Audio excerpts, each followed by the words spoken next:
The Galaxy S20 Ultra 5G might just be the most top-of-the-line, highest-end Android flagship we've ever seen, with the best specs and longest name. Is it worth the $1,400 though? We probably already know the answer, but let's chat as to why.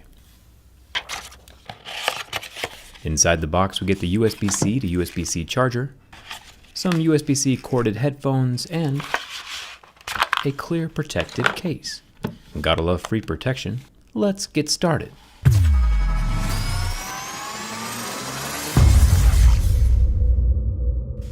Now remember, this Ultra is Samsung's premium flagship for the moment, priced at $1,400. There are still the regular S20s, of course, at the more reasonably unreasonable $1,000 price point. This review is going to be all about Mr. Premium here.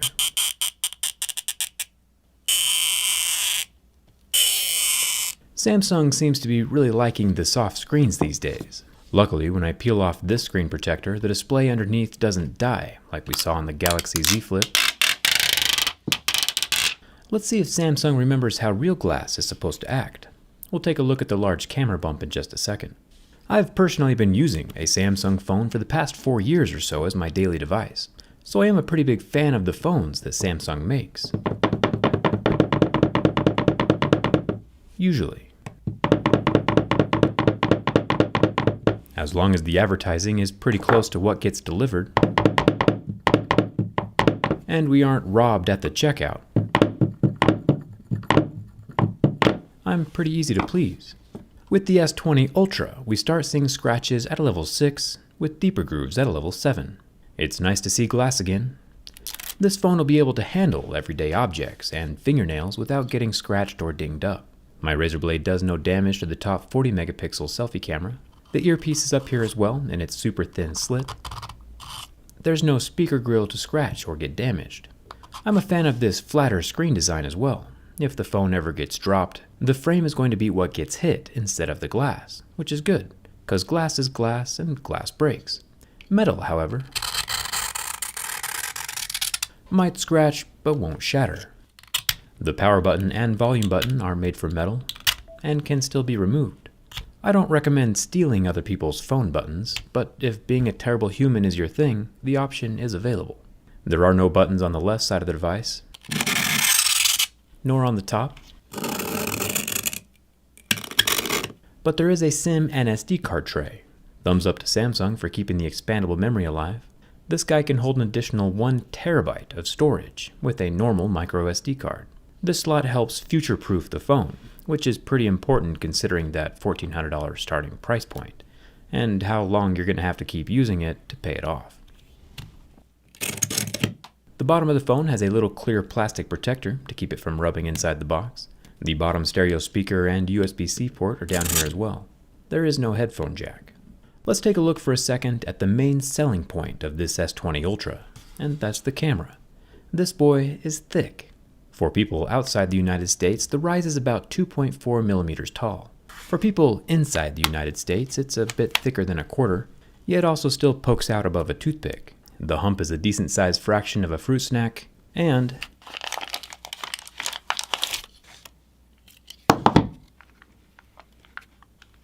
it's just about the same size as a slice of butter. I mean, if you think about it, the S20 Ultra has 4 cameras, one of which is 108 megapixels, and the other is the 48 megapixel telephoto camera, so the hump size is relatively reasonable. And if you look closely, you can see how much space that camera hardware actually takes up inside the phone. Check out how much room the 100 times space zoom periscope camera actually needs. So that size of the exterior glass lens does match the dimensions of the hardware below it. Happy to announce my teardown skins with D-brand are officially back. We managed to hoard enough printer ink to hopefully keep them around long term this time. We're covering a lot more phones with this batch, and there are now 2 different styles of teardown instead of 1. You can see what they both look like on this grip case. The original version on the right looks like it still has the shiny glass layer on the back, or we have the new ultra matte version, which looks like you're just holding the bare circuit boards. Personally, I kinda like the glossy version. True story, I've had the teardown skin on my phone since our last batch, and a stranger came up to me in public legitimately concerned that my phone was falling apart, which means our skin is definitely doing its job. I'll leave a link for the teardown skin down in the description. Of course, I am getting ahead of myself. This is a durability test video and not the teardown. But there is one more thing. We also tore down MacBooks. Starbucks won't know what hit them. You can see the dual fans with the batteries, and my favorite part, even the trackpad has its own see-through teardown protection. You can see the copper windings for the Taptic motor underneath. There's a good chance we have a skin for your phone in your hand right now, and we'll be adding more devices as the time goes on. Link is down in the description. You're not going to want to miss this one. Now, don't get me wrong, the Ultra is a cool phone, top of the line and all that jazz, but it's not really doing anything that we haven't already seen before. We saw the 108 megapixel camera already in the $500 Mi Note 10, and that periscope zoom camera we saw inside the P30 Pro, which also currently costs around $600. Both of those phones with similar features are less than half the price of this Ultra phone. Samsung has also taken their S20 series and made 5G mandatory this time around, and they charge a premium for it.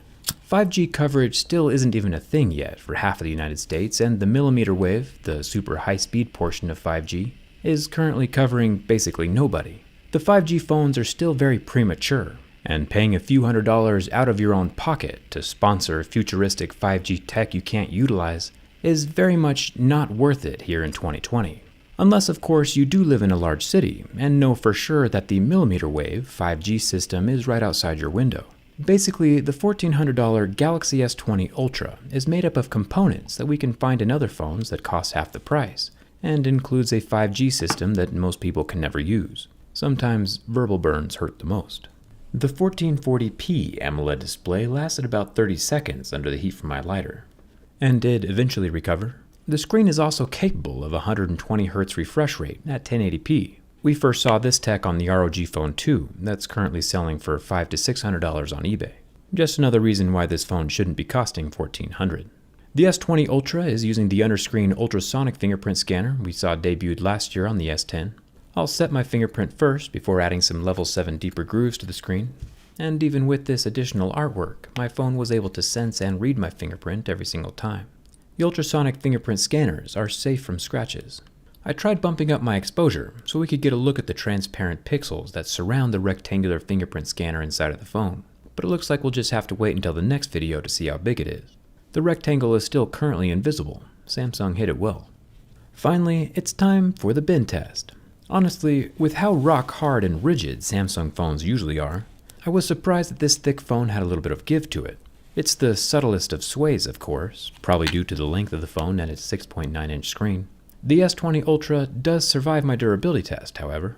No cracks, kinks, or permanent damage anywhere. All I'm saying is, if I had $1,400 in my pocket, first of all, I wouldn't spend it on a cell phone, but if for whatever reason I had to, it would not be this one.